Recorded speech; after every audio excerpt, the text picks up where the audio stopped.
Hello everybody, welcome to another video on the channel. Today I am bringing you footage from AOR round 11 of the F7 PC Racing League. Last week in Singapore we took our maiden victory in both AOR and this season, and it was a fantastic Grand Prix in a race that I really didn't expect to have the same sort of outcome that it did.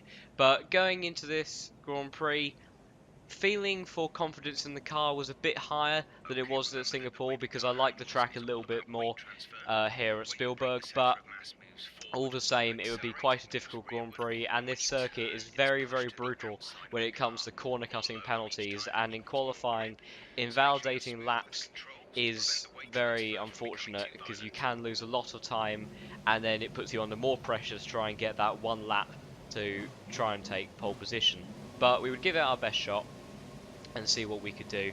For this, using 2.7 wings with 11 ballast, so pretty decent straight line speed, but it gives you some good pointiness in some of those corners. So starting the first lap now, trying to get a decent banker onto the board to then work from and improve. So starting the lap, opening up the DRS, want to try and get a decent exit out of that final corner of turn 9. Into turn 1, braking on the curb, 4th gear, you can cut that curb a bit more, but you have to be very careful not to get a corner cutting warning and invalidate your lap on the inside and the exit curb. So running up the hill underneath the Pirelli sign, braking at 100 meter board, down into 2nd gear. Don't have to be super tight to the apex. Crucial thing out of this corner is to get a good exit. So opening up the 2nd DRS zone now, and we are on the way to turn 3. Half decent first sector, could have been improved upon, but not too bad. Difficult braking zone as the track drops away from you there, but okay. And then on the power as we go into turn 4. Wide entry, cut back, 5th or 4th gear just to bring it in a little bit.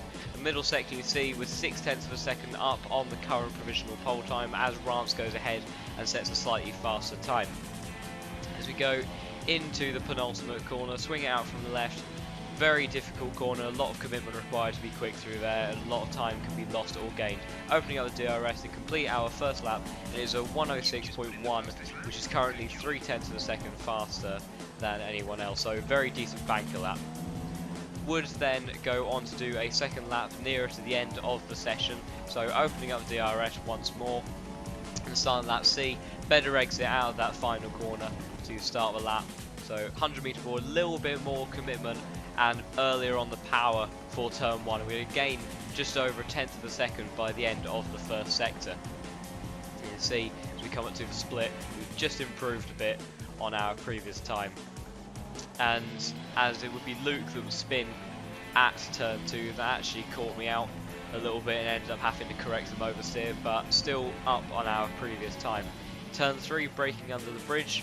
3rd gear ran a little bit wide, but on power quite nicely and gaining a little bit of time. Turn 4, trying to get this right, had to go into 4th gear last time. Stayed in 5th, but over the curb did lose a little bit of stability, so it wasn't quite as fast as I would have liked. On the power again, coming into the penultimate corner, passing my teammate who currently hasn't put a fantastic lap together that hopefully will improve.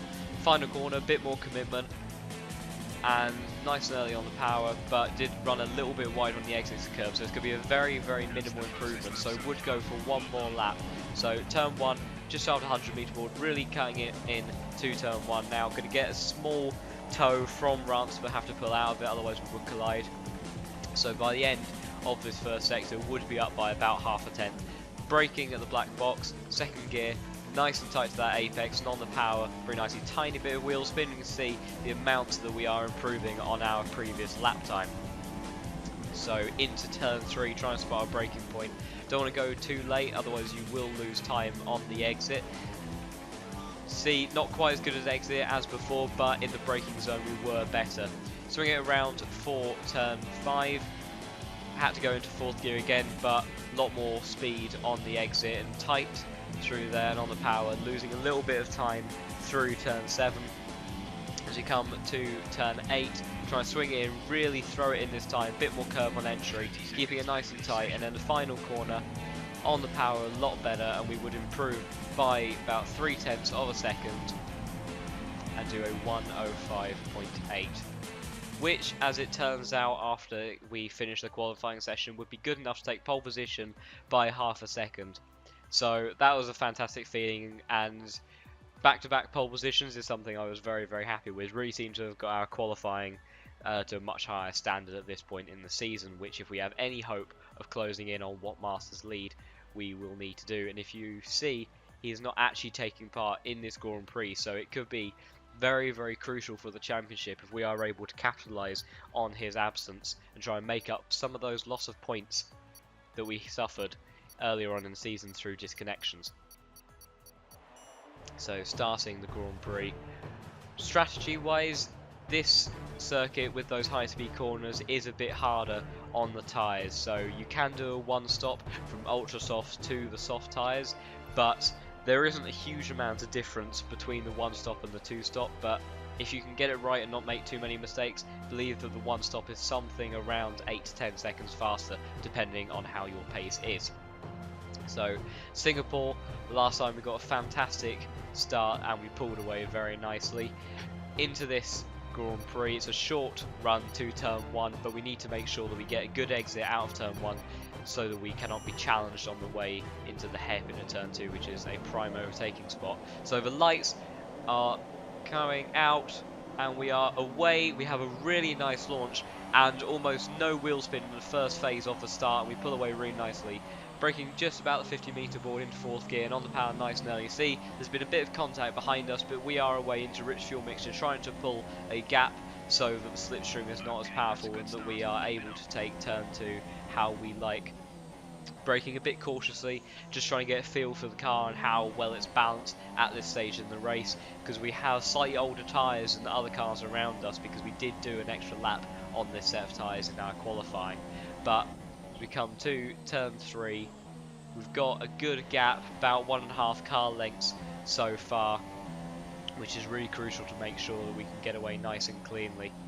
So Luke in the Ferrari behind us with return behind him. B-Dave, unfortunately some contact with another car at the start, so his qualifying, which was very competitive, unfortunately did not pan out like he would have expected. So closing stages of the first lap, running a little bit wide of that first corner. The car on that heavy fuel load isn't really capable of getting the turn into the apex that we would preferably like to have. But you see, just under a second to the car behind us, but we have opened up quite a decent lead. Return suffered, unfortunately, a bit of lag in those early stages of the Grand Prix and would drop down and have to go for a two-stop. But at this point in the race, lap 4, Luke, unfortunately behind us, who I believe was suffering with some connection issues anyway, has actually disconnected from the session, and his car would then start to plummet down the order, which was a shame because Luke obviously had a great battle with him at Hungary, where we unfortunately got disconnected ourselves and lost our chance to challenge for the race victory, so that was a big shame for him. But that would go on to promote Marco, as we have a massive tank slapper of a moment through turn 7. Really scary, and we would lose about a second just through that one mistake. But on to lap 11 now, coming to the closing stages of the first stint. You see tyre wear wise, 58% on that left rear. Left rear is the tyre that really suffers the most. The rears are always much hotter than the fronts, particularly at this circuit.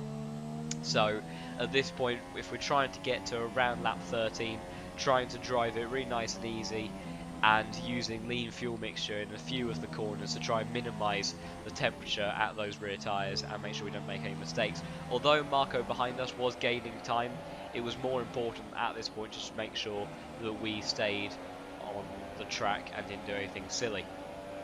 Lap 12, joining on board with Taisu, who dropped down the order a little bit, and you see up the inside of Livingston, trying to challenge Clint into the final corner, gets onto the inside and puts it into rich fuel mixture, but then Livingston actually gets a cut back on the both of them and would have a run to try and reclaim the position that he just lost, and into turn 1 he's going to outbrake himself as Taisu nicely keeps it all together and collected and would gain both of those positions in space of 3 corners. So very nicely done by him to get himself up a couple of positions.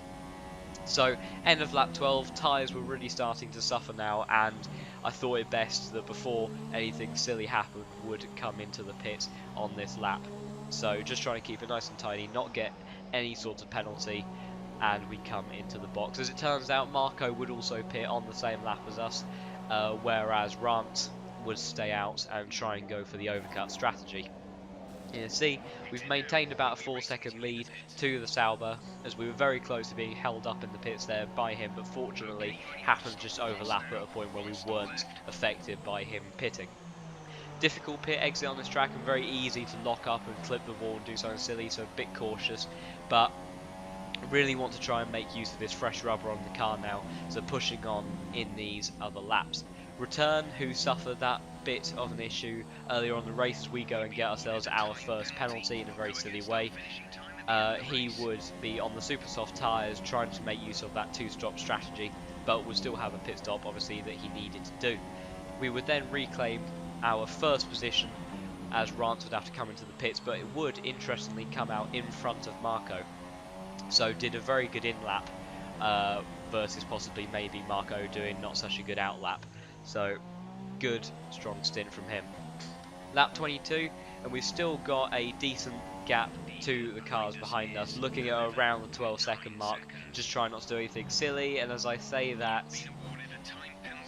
not only do we get a corner cutting penalty for supposedly gaining an advantage, but we actually very nearly cause ourselves a lot of damage by sending ourselves towards the barrier, and in doing so we would end up losing a good 1.5 seconds of our lead. You can see Rance has now closed in on us by 10 seconds, so still a healthy lead, but now we have 6 seconds of penalties to worry about.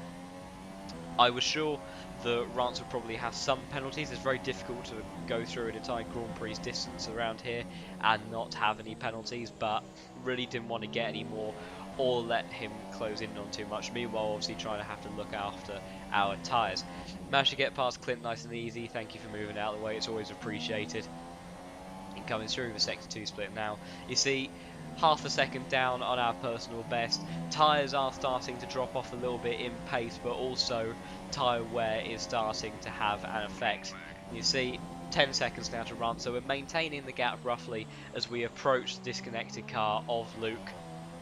But with these final laps coming to a close, as we do go ahead and pass a Ferrari, it was feeling pretty good. But Marco would actually get himself into second position for the meantime, as Rance had some sort of spin, I believe, maybe around turn 2. So, as you hear, Jeff has informed us now that we are going to win this Grand Prix, as the car behind us is 14 seconds back and has penalties. So back-to-back victories for us as we win in Austria.